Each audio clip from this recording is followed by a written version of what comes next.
like the winner do. See me with the crew, had to get some food. I see you looking like you do. Had to make a move. Still I gotta move. If this content is entertaining or informative and helped you in any way, or if you have a video topic request about absolutely anything, send a donation to the Cash App or follow me on social media. Peace. Hey, it's Nate Almighty. Do me a favor. Before you watch the rest of this video, go ahead, hit that bell, man. Subscribe, man.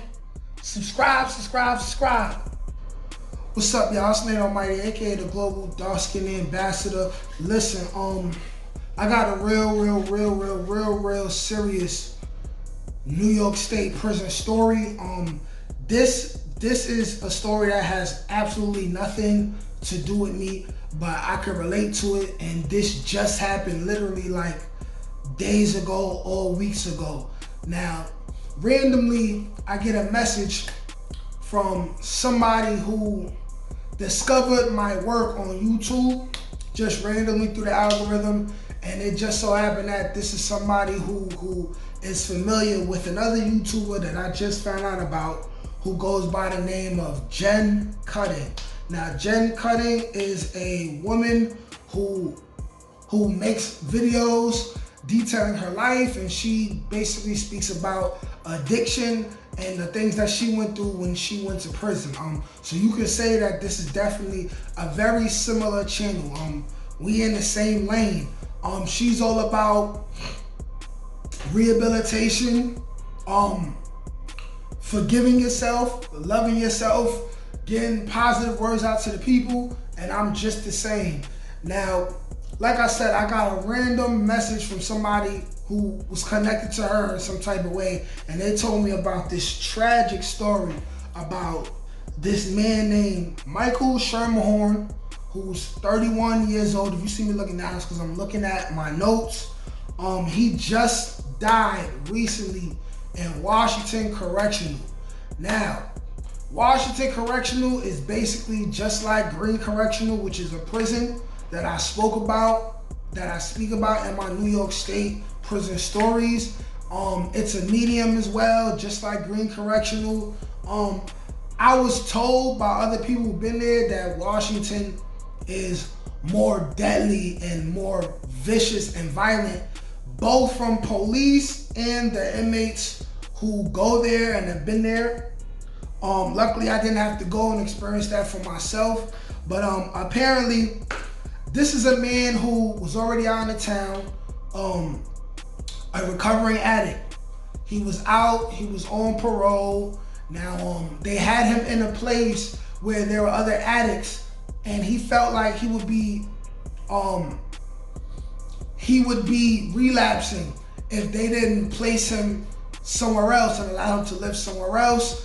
Apparently how the story goes is that the parole people, they basically got wind of this, and instead of trying to make this brother's situation better so he could stay out in the street and contribute to society, they basically found an excuse to violate him for that. And basically, he got violated, sent up to Washington Correctional. I don't know if he was returning there. Well, probably if they send you to correctional, you probably was there already for violation. While he was there, mind you, he had just got there. So this is this year, just about to start his violation. For whatever reason, this man got into a fight. He had got jumped apparently by 6 dudes. Now that's typical in New York State prisons. People get jumped, people get their asses kicked, people get the shit beat out of them. Now, once Michael Schermerhorn had got into a fight with these inmates and he separated from the inmates, they immediately put him on lockdown. Lockdown, boom, box, solitary confinement, whatever you want to call it. This man was in there. Apparently his jaw was broke, and he was begging police to take him to medical so he could get serviced. He was complaining about how his body was hurting, this, that, and the third. The police, bum-ass police, they responded by saying, hey, listen, you're an addict, you're going through withdrawals, shut up, hold it down, we'll get to you when we get to you, basically. Basically, they told him to go fuck himself, right? This is what police do. Now, at some point or another, a nurse or somebody took pity on him and he ended up going to medical. This is what if I'm chronologically telling this story correctly, this is the order that it happened. If I'm wrong, I'm sorry. I didn't want to call anyone else involved in this because I wanted this to be a quick video that I get out. I didn't want to have a whole bunch of extra people on my line and all the extra editing, and then this video won't get out as soon as possible because apparently a woman took pity on this man, sent him to medical. He ended up going back to medical. He didn't receive no real treatment, no medicine, none of that nature. Now, while he's still being detained, while he's still on lockdown, the story is that he's contacting some of his people and he's telling them like, hey, listen, something is wrong with my brain, okay? I know my body. I'm not feeling like myself. I really feel like I'm going to die. He's telling his people this, and he's telling them to beg the jail, call the jail, and tell them to find me some assistance. Now, in the process of all of that, before the loved one who he called could do that, he basically died that night before his loved one could do that.